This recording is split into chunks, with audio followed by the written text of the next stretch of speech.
Hello friends, welcome to my YouTube channel.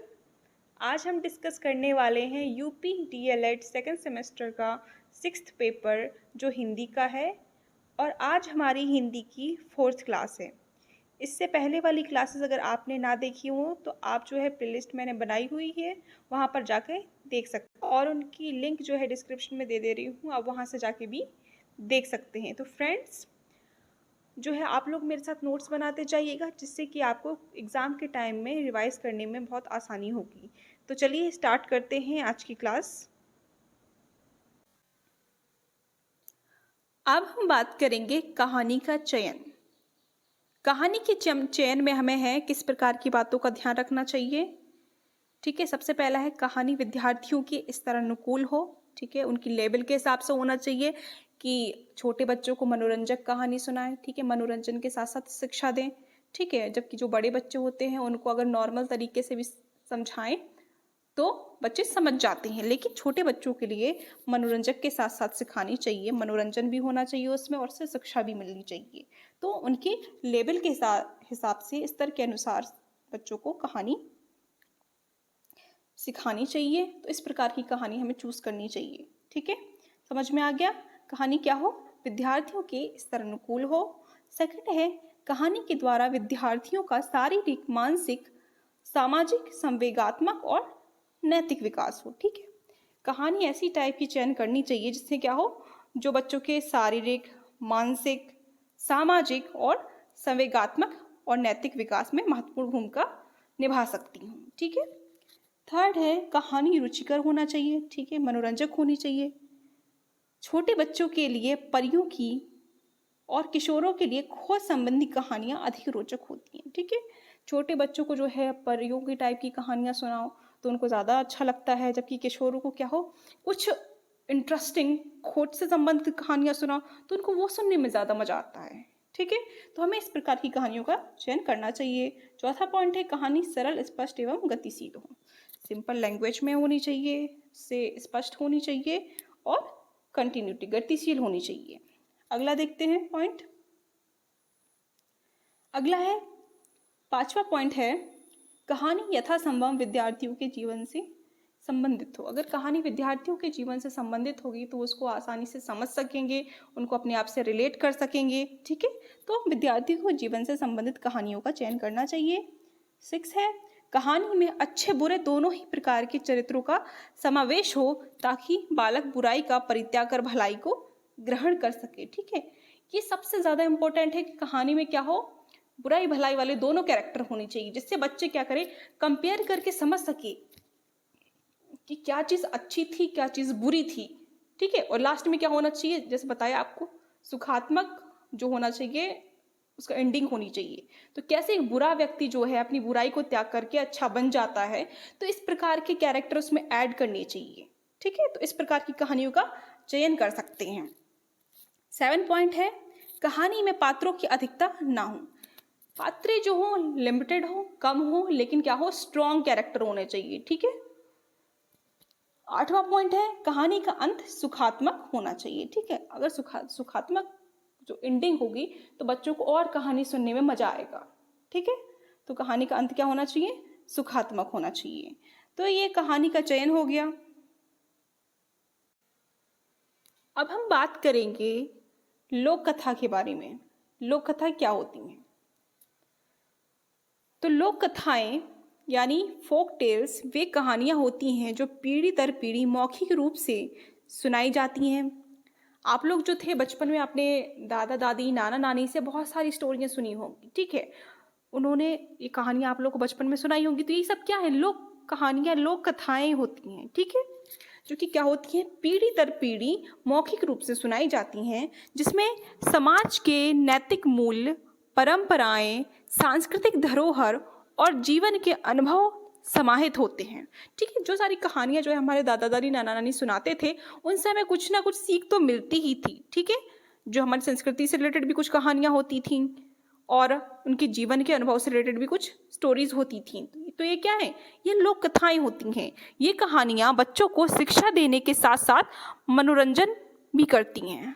ठीक है, हमें बड़ा मजा आता था तब वो लोग सुनाते थे, तो क्या हो रही है, हमें सीख भी मिल रही होती थी और क्या हो रहा था, हम लोग उसको एंजॉय भी कर रहे होते हैं, मजा आ रहा होता है हम लोगों को।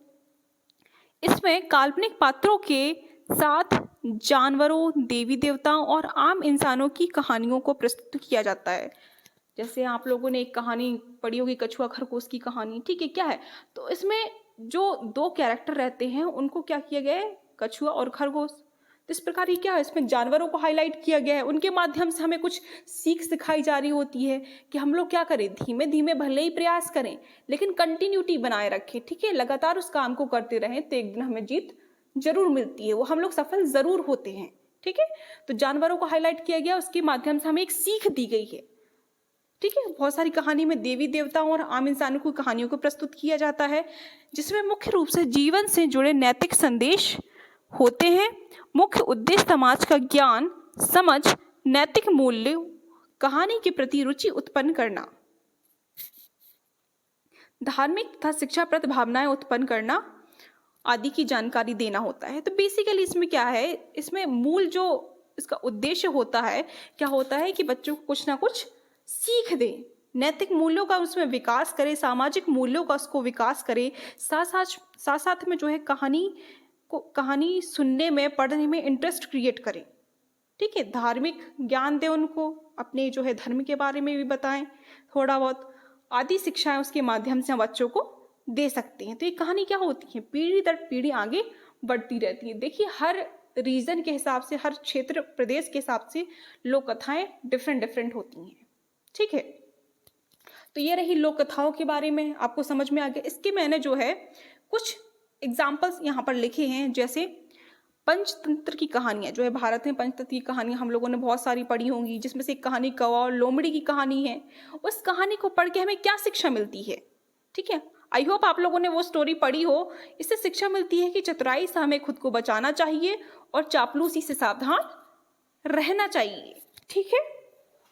ये कहानी आप लोगों ने पढ़ी होगी बचपन में। दूसरा है अकबर बीरबल की कहानियां। अरे भाई ये तो बहुत सबने ही पढ़ी होंगी आई थिंक। तो इसमें क्या है, बीरबल की चतुराई कैसे जो है, जो बीरबल होते हैं अपनी बुद्धिमानी और हाजी जवाबी से बड़ी प्रॉब्लम को सॉल्व कर देते हैं, ठीक है। तो क्या होता है, ये शिक्षा मिलती है हमें। तीसरा, मिथिला की लोक कथाएं। देखो बिहार में जो है श्री रामचंद्र जी की कहानियां बेसिकली सुनाई जाती हैं, तो उसमें श्री रामचंद्र जी की जीवन से क्या शिक्षा मिलती है वो सब बताया जाता है। तो इसमें बताया जाता है सत्य और धर्म का पालन करना सबसे महत्वपूर्ण है, ठीक है। तो ये भी क्या हुई, लोक कथाएं हुई। इससे भी हमें कुछ सीख मिल रही हो रही है कि सदा जो है सत्य का पालन करना चाहिए, धर्म का पालन करना चाहिए, तो ये शिक्षाएं मिलती हैं। फिर चौथा कहानी जो है आप लोगों ने खरगोश और कछुआ, मैंने आपको बताया ही है कि खरगोश कछुआ की कहानी रहती है। उसमें जो है खरगोश जो होता है वो आलस दिखा तेज दौड़ने वाला होता है, जबकि कछुआ धीमे दौड़ने वाला होता है। लेकिन क्या है, कछुआ बिल्कुल आलस से ना दिखा करके क्या है, कंटिन्यूटी बनाए रखता है, अपना प्रयास करता रहता है, धीरे धीरे वो जीत जाता है। तो इससे हमें क्या शिक्षा मिलती है कि धीरे और स्थिर प्रयास से सफलता जरूर मिलती है। तो ये सारी लोक कथाएं आप लोगों ने पढ़ी होंगी, समझा होगा, स्टोरी का सार जाना होगा, शिक्षा ग्रहण की होगी। वैसे ही हमें क्या करना है, बच्चों को इसी प्रकार की जो है लोक कथाएं सुनानी चाहिए। आई होप लोक कथा आपको समझ में आ गया होगा कि क्या होती हैं, ठीक है।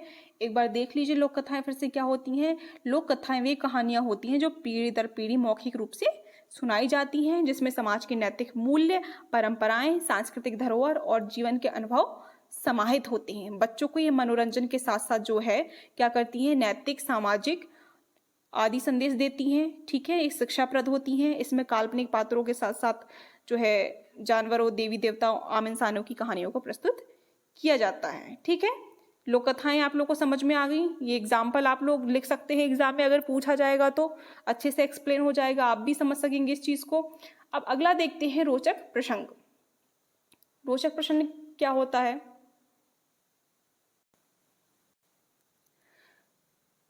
तो रोचक प्रसंग देखेंगे। बच्चों को कहानी और लोक कथा सुनाते समय बीच बीच में कोई रोचक प्रसंग विषयों के बारे में बच्चों को बताना ही रोचक प्रसंग कहलाता है। मतलब अगर कहानी या लोक कथा सुना रहे हैं बच्चों को, तो बीच बीच में क्या है, कुछ चीजें ऐड करनी चाहिए, ठीक है, उस विषय से रिलेटेड। जिससे क्या हो कि बच्चों को उसमें इंटरेस्ट और क्रिएट हो जाता है। ठीक है, तो वही क्या कहलाता है, रोचक प्रसंग कहलाता है। कहानी को पढ़ाते समय रोचक, मनोरंजक, बोधक प्रसंगों का उपयोग करने से कहानी को अधिक रोचक और शिक्षाप्रद बनाया जा सकता है। अगर हम उसमें कोई रोचक या मनोरंजक प्रसंग ऐड कर देते हैं तो कहानी और अच्छी हो जाती है, और मनोरंजक हो जाती है, और शिक्षाप्रद भी हो जाती है। बच्चों को और अच्छा लगता है और बच्चे अच्छी तरीके से उस कहानी को सुनते समझते हैं। ठीक है, तो रोचक प्रसंग को ऐड करना कहानी या लोक कथा में बहुत ज़रूरी होता है। अब किस प्रकार के रोचक प्रसंग हम लोग ऐड कर सकते हैं, ठीक है, तो वो मैंने यहाँ पर बताया है। जैसे प्रश्नोत्तर और पहेली। ठीक है, बीच बीच में हम लोग क्या कर सकते हैं, उसमें प्रश्नोत्तर भी कर सकते हैं, बीच में एंड में कर सकते हैं प्रश्नोत्तर, पहेलियाँ पूछ सकते हैं। इससे क्या होगा, बच्चों को और इंटरेस्ट क्रिएट होगा, बच्चे और इंगेज होंगे, बच्चे आपसे और जुड़ेंगे। ठीक है, दूसरा क्या है, दूसरा है विचारशील टिप्पणियाँ। जैसे अगर आप इस कहानी के नायक होते तो आप क्या करते। ठीक है, तो इस प्रकार की बातें जो है बच्चों से कहीं जाएं, बच्चों का और इंटरेक्शन होगा, बच्चे आपसे और घुलेंगे मिलेंगे और अपने भावों को व्यक्त करेंगे, वो बताएंगे, खुद कहानी गढ़ेंगे। तो इससे क्या होगा, उसमें रचनात्मकता डेवलप होगी। ठीक है, अगर मैं होता तो ऐसा करता। ठीक है, तो इस प्रकार से भी क्या होता है, बच्चे को और मजा आता है, इंगेज होते हैं बच्चे। तीसरा है भावनात्मक और हास्यपूर्ण प्रसंग। ठीक है, कुछ ऐसे ही आप बीच बीच में हंसी मजाक कर सकते हैं, तो क्या होगा, बच्चों का और मूड लाइट होगा। ठीक है, फोर्थ है अंतरक्रियात्मक। कहानी के पात्रों के संवादों को बच्चों से बोलने के लिए कहें। ठीक है, बच्चों से कह सकते हैं कि भाई, जो बोल के हैं कि भाई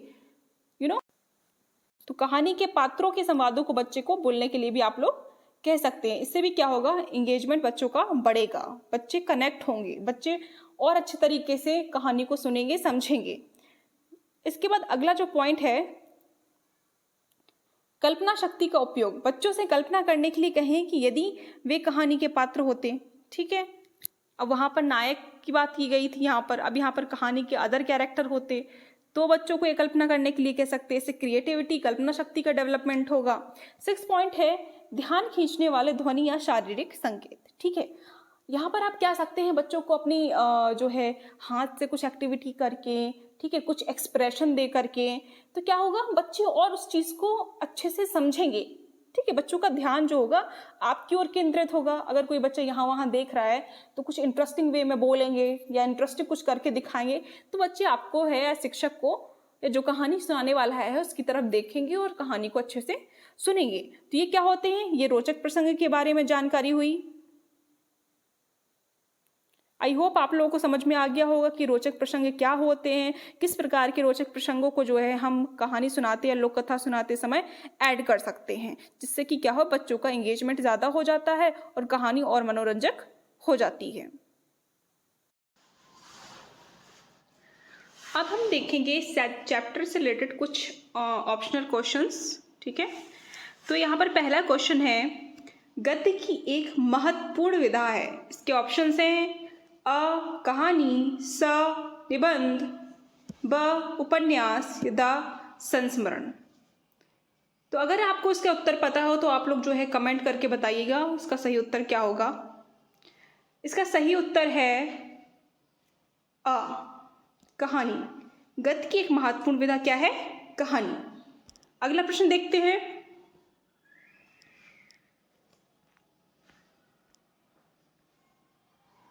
तो प्रश्न संख्या 2 है, कहानी तत्व के आधार पर कहानी के भेद हैं। कहानी तत्व के आधार पर, आप लोगों को मैंने ये बताया है, कहानी तत्व के आधार पर कहानी के भेद हैं। ऑप्शंस अ 1, ब 2, स 3, द 4।